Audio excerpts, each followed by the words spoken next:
Welcome to The Bottom Line. I'm Pastor Rick Yutzy from Maranatha Community Fellowship in Plain City, Ohio. I'm going to be talking about a verse and a prayer that we often cite, often say, especially when we have prayers for our nation, and we want to lift up our nation and government in prayer. And the verse is in 2 Chronicles 7:14. It says, "If my people who are called by my name humble themselves and pray and seek my face and turn from their wicked ways, then I will hear from heaven and will forgive their sin and heal their land." Now, what I'm about to say may ruffle some feathers, but as we look at the context of this verse, is this really a promise that God has made to us as Christians in the 21st century? Or was this a promise that was made to Israel back in Solomon's time? And the context is Solomon dedicating the temple, and God was just reminding him of the blessings and cursings that he gave in the old covenant. And I believe this specific passage, how it is written, pertains to Israel and whether they followed God or not. And so if he was bringing judgment on their land, if they would humble themselves, that he would forgive their sins and heal their land. But as I was thinking about this, as Christians, we are now God's chosen people in the new covenant, in the New Testament, since Jesus Christ's death and resurrection. And has God ever promised Christians a land here now? He certainly said we're his chosen people. We're a special people. We're a royal priesthood. We have many promises from God, but I don't see anything in the New Testament where he's promised us a land. He's promised us land in the future when he comes again in his kingdom. He sets up his kingdom on earth where we're fully part of God's kingdom and where Jesus Christ is reigning and we're reigning with him. But I sometimes think that we think America and Americans are God's chosen people. And we need to be careful because we aren't Americans first, we're Christians first. And it doesn't mean we can't be loyal to America. It doesn't mean that we shouldn't take pride in America. But we need to be very careful that God has not promised Christians a land.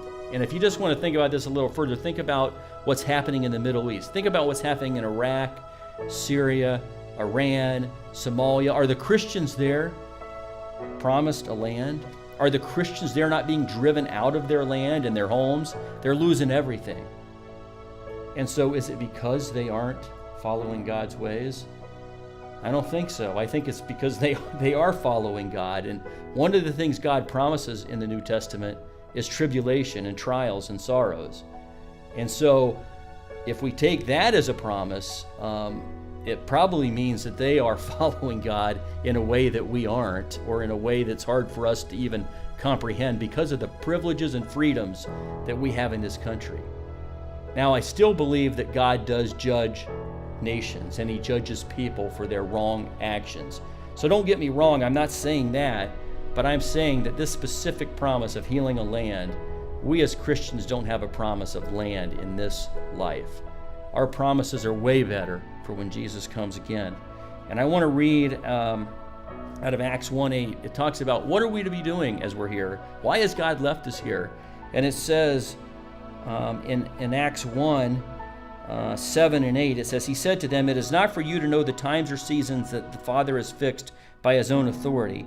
Because they were asking him, "Hey, are you going to come back now, Jesus, and set up the kingdom?" The obvious answer was no, he's not, because he ascended on high. But he says in verse 8, "But you will receive power when the Holy Spirit has come upon you, and you will be my witnesses in Jerusalem and in all Judea and Samaria and to the end of the earth." See, we're called, as the apostles were called, to be a witness for Jesus Christ. So people would know about Jesus Christ. We are to tell of Jesus Christ. It's not just about morality here in the country, and we oftentimes are sickened by what's happening in our country. God never promised that we were going to be the moral majority. He did promise that we should be countercultural and the world may hate us, but we aren't to hate the world. We are to tell them about Jesus and be witnesses of Jesus, full of love, grace, and truth. And so the bottom line is we are called to be a witness locally around us and to the world, to let the whole world know what it means to love Jesus Christ, to tell of his good news, and that he is coming again one day, and that one day we will inherit a land and a kingdom, and we will reign with Jesus Christ. Thank you, and I will see you next time on The Bottom Line.